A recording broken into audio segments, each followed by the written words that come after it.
할렐루야, 청년들 한 주간도 잘 보냈나요? 오늘의 온 세상이 기뻐해야 할 이유는 이라는 제목으로 함께 말씀 나누려고 합니다. 최근 우리 청년들에게 가장 기뻤던 순간은 언제였나요? 오늘 본문은 예수 그리스도께서 이 땅에 오셔서 우리를 죄에서 구원하신 것이 우리에게 가장 크고 기쁜 소식임을 말씀합니다. 이 세상에는 수많은 여러 소식들이 있죠. 우리가 뉴스도 올리든 여러 가지 통로로 우리가 많은 소식들을 들으면서 하는데, 다른 좋은 소식들은 일시적이죠. 예수님께서 이 땅에 오셨다는 이 성육신의 소식은 영원한 기쁨이 되겠죠. 오늘 본문은 크게 두 가지 사건을 소개하고 있어요. 먼저 누가복음 2장 14절은 목자들이 예수 그리스도의 탄생 소식을 듣고 찾아왔을 때 천사들이 찬송한 내용입니다. 그리고 누가복음 2장 25절부터 33절도 읽었죠. 거기는 예수님께서 정결 예식을 할 때 요셉과 마리아가 육신의 부모죠. 성전을 방문했을 때 성전 안에 있던 시몬과 안나가 예수님을 보고 예언한 내용이 이렇게 크게 두 가지인데요. 먼저 앞부분에 천사들의 찬송을 살펴보면 예수님의 탄생은 하늘에 계신 하나님께 영광이다 이렇게 말하고 있어요. 죄로 인하여 타락한 이 피조 세계를 향한 하나님의 구원 계획이 예수님께서 이 땅을 오심을 통해서 성취될 것을 예언한 것이죠. 그리고 이 시몬의 뒷부분이요. 시몬의 예언의 말을 살펴보게 되면 내 눈이 주의 구원을 보았다 이렇게 고백하고 있어요. 예수님을 향해서 이방을 비추는 빛이요 주의 백성 이스라엘의 영광이라 이렇게 고백합니다. 다시 말해서 예수님은 이방인과 또 이스라엘을 구원할 자이시다 이렇게 선포했다는 거죠. 그래서 오늘 말씀을 통해 앞부분 이 천사들의 찬송 내용 그리고 뒷부분에 나오는 그 시몬의 예언 이 의미를 다시 한번 우리가 되짚어보고 진정한 기쁜 소식이 무엇인지 이제 다음 주 성탄절인데요. 다가오는 또 성탄절을 우리가 어떻게 보내야 할지 함께 또 깨닫는 우리 청년들 되시기를 주님의 이름으로 축복합니다. 먼저 살펴볼 것은 목자들에게 나타난 그 천사들이 찬양하는 내용이 무엇인가. 본문 14절 같이 봅니다. 지극히 높은 곳에서는 하나님께 영광이요 땅에서는 하나님이 기뻐하신 사람들 중에 평화로다 하니라. 여기에 나오는 이 찬양은 은혜로 또 영광이 가득한 그 모든 것이 하나님께 속해 있다 이렇게 지금 표현하면서 찬양을 하고 있죠. 하나님의 아들, 즉 우리 주 예수 그리스도께서 이 땅에 오신 것, 이것을 성육신이라고 하는데요. 하나님의 어떤 구원의 역사, 그 계획이 예수 그리스도를 통해 이제 성취되는 것을 보여주는 겁니다. 이 모든 주권을 지니고 계신 하나님께 영광이 된다는 거죠. 예수 그리스도의 탄생이, 이 땅에 오심이. 그리고 여기서 지극히 높은 곳, 이것이 최상급으로 지금 사용이 되었는데요. 우리 인간이 생각할 수 있는 가장 높은 곳에 하나님께서 계신다라는 뜻이에요. 하나님의 그 거룩하심과 영광이 우리 인간이 생각하는 것과 확실히 구별되다라는 것을 훨씬 더 초월한다는 것을 보여주는 거예요. 그러한 하나님의 아들이 구세주로 이 땅에 오신 것은 하나님께 영광이 된다 이런 말입니다. 그리고 하나님의 은혜를 입은 사람들, 저와 우리 청년들 다 포함되죠. 우리에게는 평화를 가져다 준다는 거죠. 예수님께서 이 땅에 오신 것이. 그렇다면 예수님께서 우리에게 주신 이 평화는 어떤 평화일까요? 이 평화, 신약의 헬라어로 번역하면 에이레네라고 하는데 하나님과 사람들 사이에 화목한 그런 관계를 의미합니다. 그리고 이 단어를 구약의 히브리어로 바꾸면 샬롬, 많이 들어보셨죠? 인사말로도 샬롬, 옆에 있는 친구들 보면 함께 인사할까요? 샬롬, 여러분에게 주님의 평화가 있기를 이라는 뜻입니다. 네. 자, 우리 인간은 본래 죄와 불순종으로 인해서 하나님과 원수된 존재였어요. 하나님과의 관계가 단절된, 끊어진 존재였죠. 그런데 하나님과 원수된 우리 인간은 하나님과의 관계가 다시 화목하게 평화를 가져다 주신 분이 바로 예수 그리스도시라는 거죠. 예수님께서는 십자가에서 피 흘려 죽으심으로 하나님과 원수된 우리 사이를 다시 화목하게 해주셨다는 겁니다. 그것이 진정한 샬롬이라는 거죠. 로마서 5장 1절과 10절 같이 한번 읽어보겠습니다. 그러므로 우리가 믿음으로 의롭다 하심을 받았으니 우리 주 예수 그리스도로 말미암아 하나님과 화평을 누리자. 곧 우리가 원수 되었을 때에 그의 아들의 죽으심으로 말미암아 하나님과 화목하게 되었은즉 화목하게 된 자로서는 더욱 그의 살아나심으로 말미암아 구원을 받을 것이니라. 아멘. 예수님께서 우리에게 주신 평화, 이 세상에 줄 수 없는 그 영원하고 참된 평화라고 말씀하죠. 그 예수 그리스도 안에 이 땅에 주는 어떤 잠시적, 일시적인 것에서 우리가 기쁨과 만족감을 누리며 사는 것이 아니라 우리에게 참된 기쁨, 영원한 만족, 진정한 평화, 참 샬롬을 주신 예수 그리스도 안에서 살아가는 저와 청년들 되시기를 주님의 이름으로 축복합니다. 두 번째 살펴볼 내용은, 그렇다면 시므온이 기쁜 소식을 이해할 수 있었던 이유가 무엇인가? 오늘 셀 모임이 따로 없어서 이 질문 순서대로 지금 보고 있습니다. 자, 25절, 27절까지 말씀 같이 한번 읽어볼게요.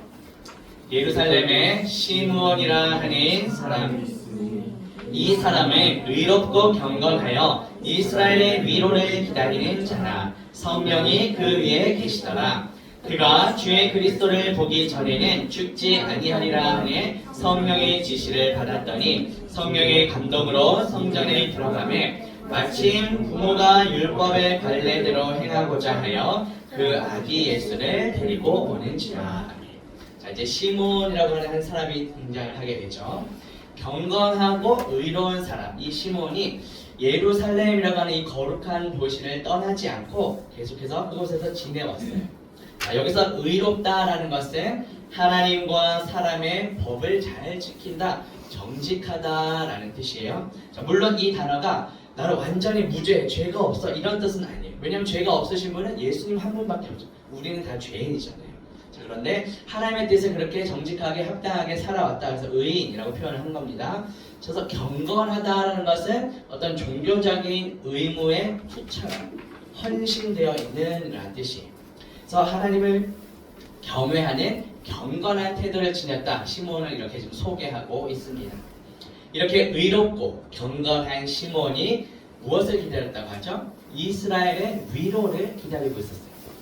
이 위로라는 단어는 누구의 곁으로 부르다, 격려하다라는 뜻입니다. 자, 이것은 성령님께서 의롭고 경건한 그 시몬 곁에 계속해서 머물러 계셨다라는 뜻이에요. 이 성령님, 보혜사 성령님이라는 단어가 헬라어로 파라클레토스인데, 파라는 우리의 옆에, 클레토스는 부르다, 또 위로하다, 격려하다, 조언해주다 이런 뜻이에요. 우리의 옆에서 우리를 위로해주시고 조언해주신 상담자 역할, 조언자 역할을 해주시는 분이 바로 성령 하나님이시라는 거죠. 자, 그래서 시몬이 그렇게 성령은 예수 그리스도의 영이시죠. 예수님과 지금 동행하는 삶을 살아왔다. 그거를 지금 말씀하고 있는 거예요. 자, 예수 그리스도의 오심을 간절히 기대했던, 소망했던 이 시몬이 성령 하나님의 인도하심에 따라 이제 예수님, 그 안에 있음을 이제 직접 만나게 되죠. 27절에 보니까 성령의 감동으로 성전에 들어간다 이렇게 표현하고 있어요. 자, 이 당시가 어떤 시대냐면 구약 성경의 맨 마지막 성경책이 뭔지 아나요 혹시? 민간인 한번 대답해보죠. 구약 성경 중에 제일 갓 민간인데 우리 좀 그냥 말로 시작하고 기로 끝나는 성경. 세 글자. 아는 청년들 있나요? 구약 성경 중에 맨 끝에 말라기 맞아요. 자, 말라기가 이제 구약 성경의 제일 마지막 책인데요. 자, 이 구약 말라기 마지막 책을 쓴 그 말라기 선지자 이후로 하나님의 계시가 간절히 신구약 중간기에 이제 영적인 암흑기 시대를 지금 살아가고 있는데요. 그 시대에도 이 시므온은 항상 성령님과 교제하며 동행하는 삶을 살았다. 이것을 지금 보여주고 있는 거예요. 자, 그래서 하나님께서는 마침내 그렇게 기다리던 이 시므온이 예수 그리스도 아기 예수를 직접 보고 이렇게 품에 안을 수 있는 그런 특권을 주셨다는 것이죠. 자, 그렇다면 우리 청년들은 누구와 지금 동행을 하고 있나요? 성령님은 말씀드린 것처럼 예수 그리스도의 영이시죠. 참 성전 되시는 예수 그리스도의 그 영이 우리 안에 거하시기 때문에 이제는 우리가 성전이 어떤 이런 건물이 교회고 성전이 아니라 우리가 이제 성전이 되었다. 하나님의 성령이 우리 안에 거하시기 때문에. 고린도전서 6장 19절 20절 봅니다. 너희 몸은 너희가 하나님께로부터 받은 바 너희 가운데 계신 성령의 전인 줄을 알지 못하느냐? 너희는 너희 자신의 것이 아니라 값으로 산 것이 되었으니 그런즉 너희 몸으로 하나님께 영광을 돌리라. 날마다 참 성장이신 예수 그리스도와 동행하며 또 우리의 몸으로 하나님께 영광 돌리는 저와 청년들 되시기를 주님의 이름으로 축복합니다. 자, 세 번째 내용은 시몬이 아기예수를 품고 찬송한 내용이 무엇인지 살펴볼 건데요. 우리 본문 28절 29절 말씀 보겠습니다. 시몬이 아기를 안고 하나님을 찬송하여 이르되 주제여 이제는 말씀하신 대로 종을 평안히 놓아주시는도다. 시몬은 이제 아기 예수를 두 팔로 정성껏 품에 안고 있어요. 시몬은 하나님께서 약속하신 그 말씀이 이제 이루어졌다는 것을 지금 찬양합니다. 영적인 암흑기에 이제 세상에 빛으로 오신 메시아, 즉 예수 그리스도를 품에 안게 돼서 벅찬 감격으로 하나님을 찬송하고 있죠. 주제여라고 불렀어요. 이 주제라는 말은 주인 그리고 소유주라는 뜻입니다. 자신을 종, 노예 이렇게 생각하는 사람이 절대적인 주권을 가지고 있는 그 능력을 인정하는 대상을 향해서 주제여, 주인이라고 부르는 거예요. 자, 상대방을 매우 높이는 표현을 할 수 있죠. 시몬은 아기 예수이지만 자신의 주인이라고 고백을 했다는 거죠. 하나님의 절대적인 주권과 그 소유권을 인정하는 매우 경건한 사람이구나 우리가 볼 수 있습니다. 자, 예수님께서 이 땅에 오심으로 이제 새로운 역사가 시작이 되죠. 그것을 지금 강조합니다. 종을 평안히 놓아주시는도다 라는 고백은 주님께서 약속하신 것을 이루어 주셨기 때문에 이제는 아무런 미련 없이 나 이제 죽어도 열이 없다 약간 이런 표현인 거예요. 자, 눈을 감을 수 있게 되었다라는 뜻입니다. 자, 시몬은 매우 나이가 많고 늙었는데 지금까지는 예수님을 오시는 것을 기다리는 그러한 사명을 가지고 살아왔지만 이제는 그것이 이루어졌죠. 내 지금 품에 안고 있잖아요. 이미 그것이 사명이 완전히 성취되고 끝났다는 것을 고백한 겁니다. 자신이 그토록 바라던 바가 성취됨으로 인하여서 참 평안을 얻게 되었다라는 고백이에요. 본문 30절부터 32절 볼게요. 내 눈이 주의 구원을 보았사오니 이는 만민 앞에 예비하신 것이요 이방을 비추는 빛이요 주의 백성 이스라엘의 영광이니이다 하니. 자, 여기에 나오는 이 구원은 예수님께서 이 땅에 오셔서 하신 여러 구체적인 사역들도 가리키지만 예수님 자신이 바로 구원 그 자체라는 것을 지금 고백한 거예요. 예수라는 그 이름의 뜻 역시 자신의 백성을 죄에서 구원할 자라는 뜻, 이름의 뜻 자체가요. 마태복음 1장 21절 같이 봅니다. 아들을 낳으리니 이름을 예수라 하라. 이는 그가 자기 백성을 그들의 죄에서 구원할 자. 죄에서 구원할 자라는 뜻이 바로 예수라는 이름의 뜻이라는 거죠. 시몬은 이제 구원자이신 예수 그리스도를 만나서 큰 기쁨을 맛보게 되었습니다. 그렇다면 우리 청년들은 무엇을 바라며 무엇을 소망하며 무엇을 기대하며 살아가고 있습니까? 이제 성탄절 다가오고 연말인데 옆구리가 따뜻할 것을 기대하고 있나요? 무엇을 바라고 청년들이 지내고 있나요? 자, 이 세상이 주는 것은 잠시 잠깐의 그런 기쁨과 즐거움이지 영원하지는 않습니다. 우리에게 영원한 기쁨과 평안을 주시는 분은 오직 예수 그리스도 한 분이십니다. 그래서 날마다 이 말씀을 통해 예수 그리스도를 만나고 영원한 기쁨과 평안을 누리며 살아가는 저와 청년들 되시기를 주님의 이름으로 축복합니다. 본문 31절 말씀 볼게요. 이는 만민 앞에 예비하신 것이요. 자, 시몬은 구원의 주체가 바로 하나님이시다 이렇게 명확히 지금 고백하고 있어요.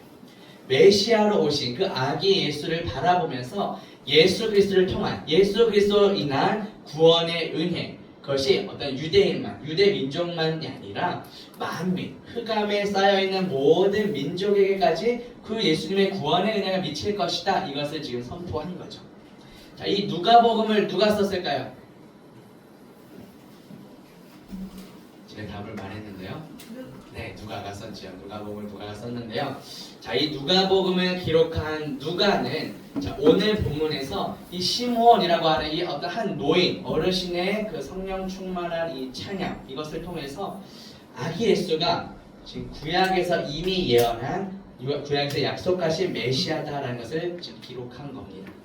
예수 그리스도를 통해 이루어진 그 구원, 하나님의 구원 역사가 만민 앞에 온 인류에게 퍼져나갈 것이라는 것을 보여주는 거예요.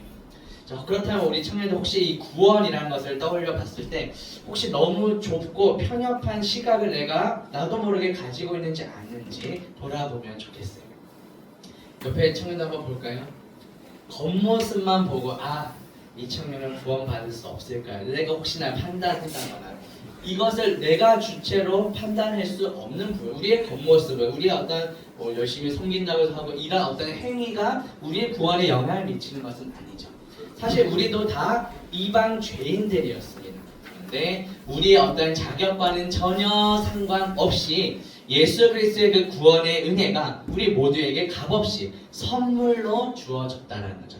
값없이 받은 은혜에 감사의 소리가 예배하고 섬기는 것이지 이걸 순서를 바꿔서 착각해서 내가 열심히 임원도 하고 찬양팀도 하고 봉사를 하니까 이 행위로 내가 구원받을까, 이것이 잘못된 순서라는 거죠. 우리는 아무 자격 없는데 값없이 구원의 은혜를 선물로 주셨기 때문에 그 값없이 받은 선물에 감사해서 하나님을 찬양하고 예배하며 봉사하며 살아가야 한다는 것이죠. 그래서 이것이 주님의 은혜라는 거예요. 은혜라는 말 자체가 받을 자격이 없는 자에게 값없이 베풀어 주시는 하나님의 선물이에요. 에베소서 2장 8절 9절 같이 봅니다. 너희는 그 은혜에 의하여 믿음으로 말미암아 구원을 받았으니 이것은 너희에게서 난 것이 아니요 하나님의 선물이라. 행위에서 난 것이 아니니 이는 누구든지 자랑하지 못하게 함이라. 아멘.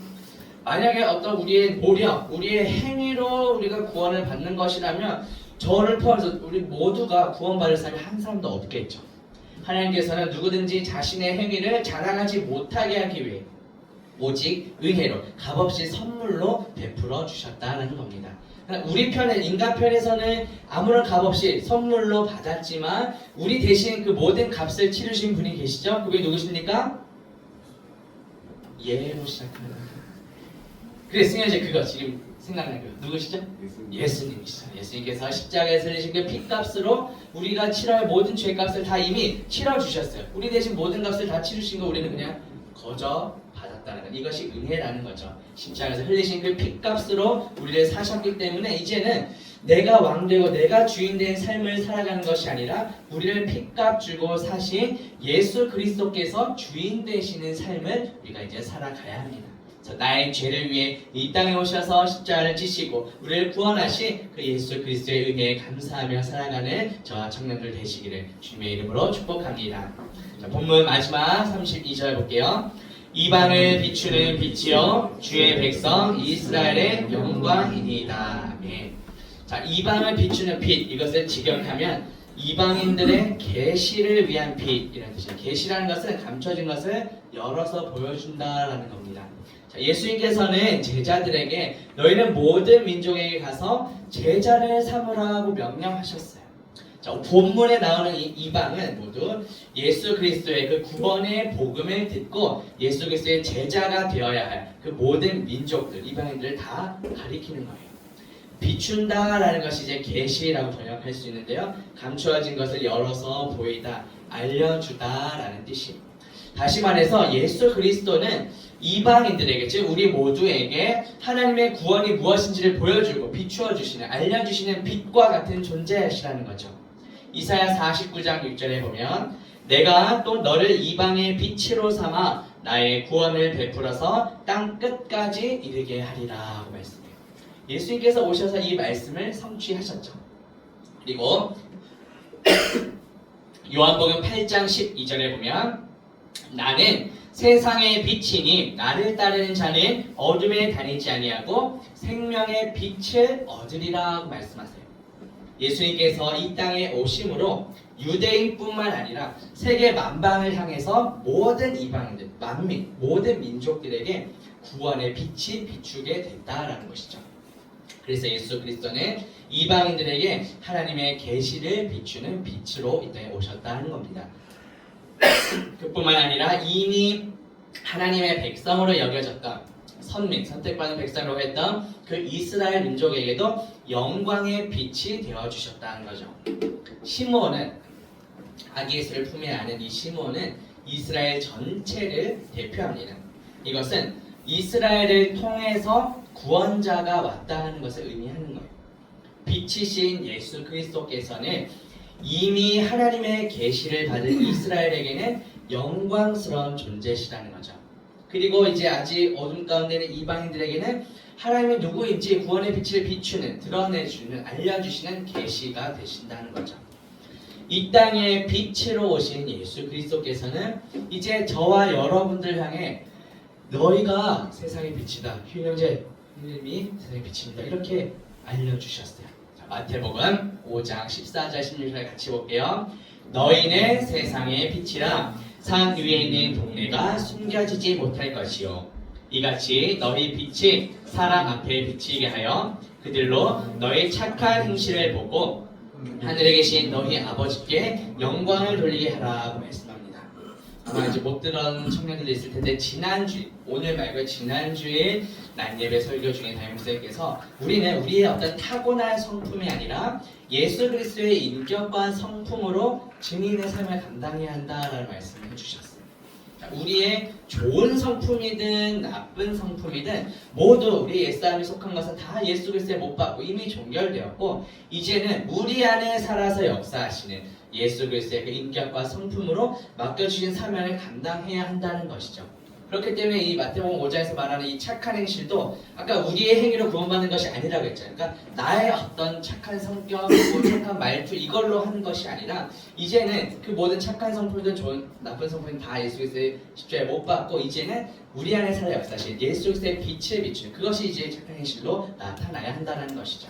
마찬가지로 이 땅을 살아가는 동안 나의 어떤 노력, 나의 어떤 착한 행실로 나를 드러내는 것이 아니라 우리 안에 살아 역사하시는 예수 그리스도의 빛을 비추어야 한다는 것이죠. 그렇게 할 때 우리 주변에 믿지 않는 가족들이나 친구들, 청년들이 나의 삶의 모습을 보고 하나님께 영광 돌릴 수 있게 된다라는 겁니다. 그래서 우리의 삶 속에서 예수 그리스도의 빛을 비추어서 믿지 않는 영혼들이 주님께로 돌아오도록 그런 축복의 통로를 쓰임받는 저와 청년들 되시기를 주님의 이름으로 축복합니다. 자, 이제 말씀 매질합니다. 예수 그리스도의 탄생이 크고 기쁜 소식인 이유는 우리 인간이 스스로 해결할 수 없는 그 죄로부터의 구원을 오셔서 해결해 주셨기 때문에 그렇기 때문에 가장 크고 귀한 기쁜 소식이 된다는 거죠.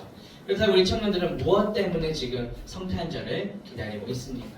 사실 믿지 않는 사람들도 어떤 이 연말의 어떤 분위기 이런 건 다 좀 설레고 그런 것들이 좀 있잖아요. 그런데 뭐 선물도 오고 가고 또 새해도 맞이하면서 이렇게 격려도 오고 가고 하는데 우리가 그럼 어떤 분위기에만 휩쓸 것이 아니라 정말 그 무엇보다도 예수 그리스도께서 나의 죄를 구원하시기, 죄에서 나를 구원하시기 위해 이 땅에 오셨다. 우리 이 사실에 좀 더 주목해야 한다는 거죠. 나를 죄에서 구원하시기 위해 이 땅에 오신 그 예수 그리스도의 탄생을 가장 기뻐하며 찬양하는 저와 청년들 되시기를. 그래서 오늘 따로 셀라는 없고 이제 예배 마치면 바로 우리가 연습합니다. 그런 마음을 가지고 함께 동참할 수 있는 저와 청년들 되기를 주님의 이름으로 축복합니다.